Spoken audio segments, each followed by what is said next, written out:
ಇಂದು ಶಿರಾನಗರದಲ್ಲಿ ಈದ್ ಮಿಲಾದ್ ಅಂಗವಾಗಿ ಸಾಮೂಹಿಕ ಪ್ರಾರ್ಥನೆ ಹಾಗೂ ಅದ್ದೂರಿ ಮೆರವಣಿಗೆಯನ್ನು ಭಕ್ತಿ ಭಾವದಿಂದ ಆಯೋಜಿಸಲಾಯಿತು. ನಗರದ ಪ್ರಮುಖ ಬೀದಿಗಳಲ್ಲಿ ಸಾಗಿದ ಮೆರವಣಿಗೆ ದರ್ಗಾ ಸರ್ಕಲ್, ಹಜರತ್ ಮಲಿಕ್ ರೆಹಾನ್ ದರ್ಗಾ ಸೇರಿದಂತೆ ನಗರದ ವಿವಿಧ ಭಾಗಗಳಲ್ಲಿ ಅದ್ದೂರಿಯಾಗಿ ಸಂಚರಿಸಿತು. ಮೆರವಣಿಗೆಯುದ್ದಕ್ಕೂ ಪ್ರವಾದಿ ಮೊಹಮ್ಮದ್ ಪೈಗಂಬರ್ ರವರ ಕೀರ್ತನೆಗಳನ್ನು ಪಠಿಸುತ್ತಾ ಭಕ್ತಿ ಭಾವ ಹಾಗೂ ಸಂಭ್ರಮದಿಂದ ಈದ್ ಮಿಲಾದ್ ಆಚರಿಸಲಾಯಿತು. ನೂರಾರು ಸಂಖ್ಯೆಯಲ್ಲಿ ಭಾಗವಹಿಸಿದ ಭಕ್ತರು ಶಾಂತಿ, ಸೌಹಾರ್ದತೆ ಹಾಗೂ ಸಹೋದರತ್ವದ ಸಂದೇಶವನ್ನು ಸಾರಿದರು. ಮೆರವಣಿಗೆ ಸಾಗುತ್ತಿದ್ದ ದಾರಿಯುದ್ದಕ್ಕೂ ಸಾರ್ವಜನಿಕರಿಗೆ ಅಲ್ಲಲ್ಲಿ ಸಿಹಿ ವಿತರಣೆ, ಹಣ್ಣು ಹಂಪಲುಗಳ ಹಂಚಿಕೆ ಹಾಗೂ ತಂಪು ಪಾನೀಯಗಳ ವ್ಯವಸ್ಥೆ ಮಾಡಲಾಯಿತು. ಒಟ್ಟಿನಲ್ಲಿ ಶಿರಾನಗರದಲ್ಲಿ ಈದ್ ಮಿಲಾದ್ ಹಬ್ಬವು ಭಕ್ತಿ, ಸಂಭ್ರಮ, ಸೌಹಾರ್ದತೆ ಹಾಗೂ ಸಹೋದರತ್ವದ ಸಂದೇಶದೊಂದಿಗೆ ಅತ್ಯಂತ ಅದ್ದೂರಿಯಾಗಿ ನೆರವೇರಿತು. ಈ ಮೆರವಣಿಗೆ ಉದ್ದಕ್ಕೂ ಅಚ್ಚುಕಟ್ಟಾದ ಪೊಲೀಸ್ ಬಂದೋಬಸ್ತ್ ಸಹ ಮಾಡಲಾಯಿತು.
ಎಲ್ಲ ಬರೀ ಡ್ಯೂಟಿ ಮಾಡೋದು ಅಲ್ಲತ್ತಿ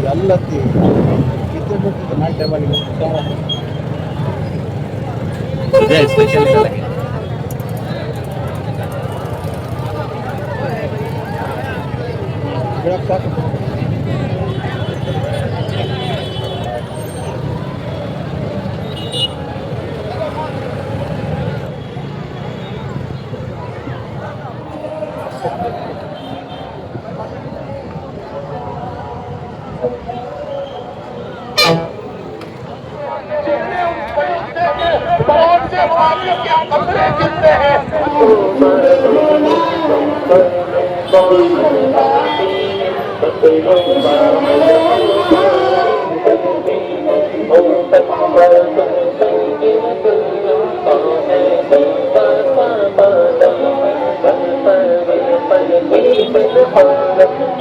ನೀವು ಸಣ್ಣ ಆಗ್ಬೇಕಲ್ವಾ? ಅದು ಒಂದು ಉತ್ತಮ ಆಹಾರದಿಂದ ಸಣ್ಣ ಆಗ್ಬೇಕಲ್ವಾ? ಪ್ರತಿದಿನ ನಮ್ಮ ಜೀನಿ ಸ್ಲಿಮ್ ನ ಯೂಸ್ ಮಾಡಿ ಯಾವುದೇ ಸೈಡ್ ಎಫೆಕ್ಟ್ ಇಲ್ದಂಗೆ ನೀವು ಸಣ್ಣ ಆಗ್ತೀರಾ.